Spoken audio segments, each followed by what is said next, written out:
Nga bw'eri enkola y'amakomera mu Uganda, Yiga Jackson naye bwe yatuuka okuteebwa abakolo mu kkomera bamuwa emitwalo 2 okuva mu mirimu egy'enjawulo gy'abadde akola mu kkomera. Kyokka Yiga agamba nti waliwo obutali bwenkanya nga yali asuubira ssente ezisingawo. Kuba kati bw'oba obala siringi 5 buli mwezi omwaka gibeera emitwalo 18 kati kitegeeza nti no bampa ssente za mwaka gumu n'emyezi 2. Emitwalo 2 gye bampa naye kati nga na serving emyaka 10. Bwe kituukiridde omwogezi w'amakomera Frank Baine amwanukudde bw'ati. Kubanga ekitabo weekiri engeri gye baabalamu ye ntuufu naye yaabala nti kuva lwe yayingira buli lunaku oluyitawo bw'aba alina kyakutteko baba balina omusasula si bwe tukola. Bubikale ne bwe nandibadde nabala bubi at least bandimpadde ssente ekitono ennyo ne bampa akakadde ka ssente ne ngamba nti kale bino ebisigadde nabala bubi.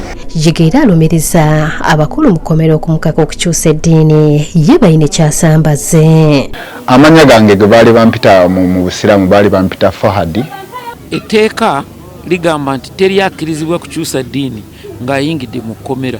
Bwe wajja ne weewandiisa nti oli musiraamu tetukkirize okyuse obeere mu kristaayo oba mu katoliki kubanga bw'okyuka oba okyusa bujulizi ne rekodi. Wano Yiga wasinzidde n'asaba okufuna obwenkanya bw'ataasobola kufuna mu kusooka.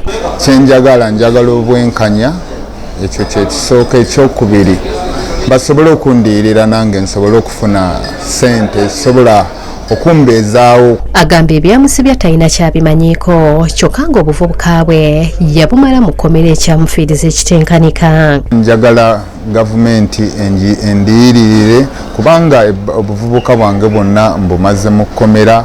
Abantu bange bonna baatuuka famire yonna nefa, mama wange taata wange n'afa. Naviirayo nasanga nga yali asembyeyo okuba nti akulira ettaka eryo naye yalitunda n'atambula n'agenda. Yiga akyalina ebibuuzo bingi by'ataanayanukulwa.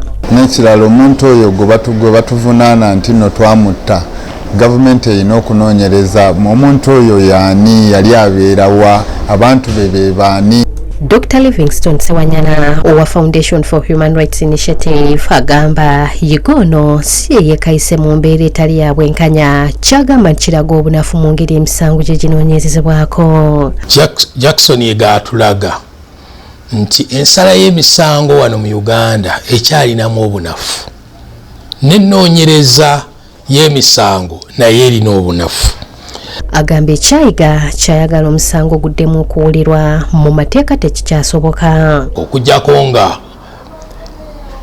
agenze bugenzi neyeekubira enduulu eri ekitongole ekiramuzi n'akitegeeza engeri gye yayisibwamu oluusi eyinza okukkiriza neyeekebejja naye ekyo tekisangikasangika lwa nsonga nga kkooti ebeera n'emisango mingi ate bw'emala okusalawo eba emaze okusalawo fayiro eba eggaddwa. Amuwadde amagezi ku kya gavumenti okumuliyirira. Okuliyirirwa kuva mu kubeera nti kkooti ensukkulumu yasanga nti omusango tewaguzza n'ekwejjeereza.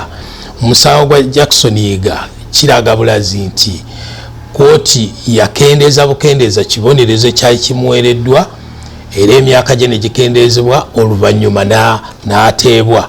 Katayinza kuvaayo n'agamba nti bamuliyirire kubanga yafiirwa oba famire we yasasika kubanga baali bamusibidde bwereere. Ssewanyana era asabye gavumenti okwongera okuteeka ensimbi mu bitongole byayo okusobola okwewala embeera nga zino. Nze Shubena Kaziba, Club Kiddiridde TV.